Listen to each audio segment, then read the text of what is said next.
We're back with some analysis from our political panel. David Sanger is a national security correspondent and a senior writer for the New York Times. Sungmin Kim covers the White House from Capitol Hill for the Washington Post. Jamelle Bouie is a CBS News political analyst and a columnist with the New York Times. And Ramesh Ponnuru is the senior editor at the National Review and a columnist at Bloomberg Opinion. Ramesh, I want to start with you to pick up where we left off with the Christianity Today editorial. And this quandary that's laid out of judging the President of the United States as someone who should be a moral leader. Something was talked about quite a lot during the Clinton impeachment as a failing of that president. Why aren't Republicans openly talking about this? I mean, this editorial that was written caused a firestorm. I mean, it really got a lot of attention. Why is this new that it's being talked about by Republicans? Well, in some ways, we've been talking about nothing but the president's character for 3 years now, and not just evangelicals, not just conservatives, but all of us. That, in a way, is the central issue in American politics. Not many op-eds calling for his removal from office. But that's right. So we now have, of course, this impeachment controversy, which has raised the stakes on the entire argument. And there's been a huge evolution in these views. Evangelicals, as late as 2011 in polling, white evangelical Christians were saying the president's character is important. A president without sound character can't be a good president. That has completely changed over time, and we're now in a situation where the parties are so polarized around this particular person. People are switching parties on the basis of whether they support this person, not on the basis of any particular view, right? We've seen that in the Congress. We've seen that with Justin Amash. We've seen that with Jeff Van Drew. Amash leaving the Republican Party, Van Drew coming to the Republican Party, just solely on the basis of what they think about President Trump. That is the #1 polarizing issue now. Well, you know, Jamelle, Pete Buttigieg, the mayor of South Bend and 2020 candidate, talked about this a little bit, and he has incorporated more sort of discussion of morality and religion in his own campaign rhetoric. Are Democrats seeing an opportunity here? Because even Mark Galli said, I don't know what to tell people to do politically in terms of, this moral quandary. Former Vice President Joe Biden has made this kind of the central point of his campaign, that he is running to restore dignity to the White House, right? To restore a sense of normalcy, and also to get someone out who he views as immoral. And I think some Democrats, especially the more moderate candidates who are not trying to outbid each other with policy proposals, are probably going to take this line more and more. I want to make one comment about sort of the relationship between Trump and white evangelicals. I think one thing that's important to note in this conversation is not just to see change in opinion about how white evangelicals view political leadership, and this is detailed in a great book called The End of White Christian America by the Public Religion Research Institute's Robert Jones, that over the past 5 years, white evangelicals have come to see their position in society embattled, right? They have come to see themselves as being on the losing end of a culture war, on the losing end of a political change, of demographic change. And so in that context, President Trump may be vulgar and immoral, but he appears to be at least a defender of their perceived religious and ethnic interests. If you're going to think of white evangelicalism as being sort of like, not an ethnicity, but sort of like a national group, a kind of distinct demographic group within the country. Sungmin, I mean, New York Times had a very long read on fear and loyalty in the Republican Party. And it was acknowledging that there are these sort of private conversations that I'm sure you've been part of, as have I, of dissatisfaction, but fear of speaking out. And it plays off the same idea.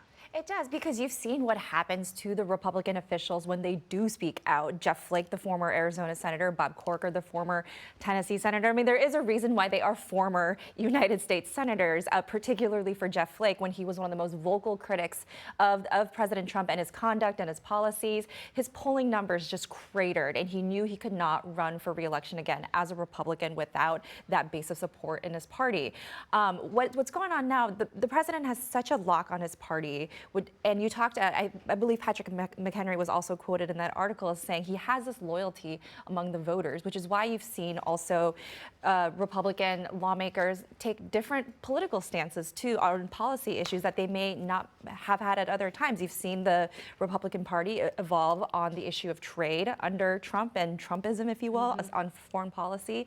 And I think a big question that we will be examining for years to come is whether Trumpism is kind of a blip on the radar of the history of the Republican Party, or if it's really fundamentally changing. David, one of the things that's unique to Trumpism is his approach on foreign policy, in that he's been fine with breaking some China because it's necessary on this impossible challenge with North Korea.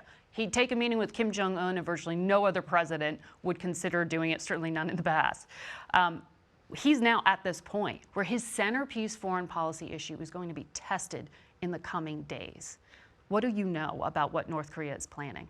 Well, we don't know a whole lot about what they're planning, but we know a lot about what they've made, and we know a lot about what it is that they're saying. What they've made is probably 8 to 10 new nuclear weapons, or at least the fuel for those nuclear weapons, in the 18 months since the president had this signature trip. And by the way, the signature trip, as you and I have discussed before, was a pretty brilliant idea to have the summit between these two leaders. That had never happened before since the end of the Korean War. The problem is the president didn't prepare, and he didn't really have a plan for what he would do if Kim basically used this to play for time. And that's exactly what has happened. And now we know that U.S. officials, they tell me, I know they tell you, they're taking this threat of ending the diplomacy seriously. They're hoping Kim Jong-un's year-end deadline isn't real. You know, what's surprising to me is that there really isn't a plan B. I was talking to White House officials, intelligence officials for a big piece we have in the Times today, and previous presidents, George Bush, certainly President Obama, had considered plans to take out a ICBM on the pad. President Obama executed a cyber operation against North Korea's missiles before they launched. It was only partially successful at best. But I don't see a whole lot of interest in the Trump administration in doing anything other than waiting for this to happen and then going to the United Nations. Well, that's back to the same approach that the president used to complain was the failed policy of Obama, Bush, and others. And Sungmin, one of the things we talked about, Senator Van Hollen, is the idea that Congress is trying to give a few more tools here. There are a lot of things tucked into that NDAA the president just signed. What else do we need to know of? Because the perception in a lot of the country is that nothing happened in U.S. Congress other than impeachment. But the president just signed a whole lot of things in the past 24 hours. He did. If you set aside impeachment, which is very difficult to do, the president on the policy front actually had a pretty good couple of weeks. He got his long-desired Space Force, the sixth branch of the military. He accomplished a major initiative that went a lot against Republican orthodoxy, which is the paid federal or paid family leave or parental leave for federal workers. He has a massive trade deal that had the support of Democrats and got the support of the AFL-CIO on board, and it will get ratified by large margins in the Congress. But I think with all the political oxygen going towards impeachment, it is difficult for the president and his advisors to talk about his accomplishments. And you do see the president at campaign rallies and at other events try to talk up what he's done for the economy, what he's done policy front. But it all goes back to this question of impeachment. He is focused on it. He is obsessed with it. He is clamoring for that Senate trial so he could, in his view, perhaps exonerate himself. And that's going to be such a focus, and it's going to be hard for the other policy messages to break out in the next couple of weeks.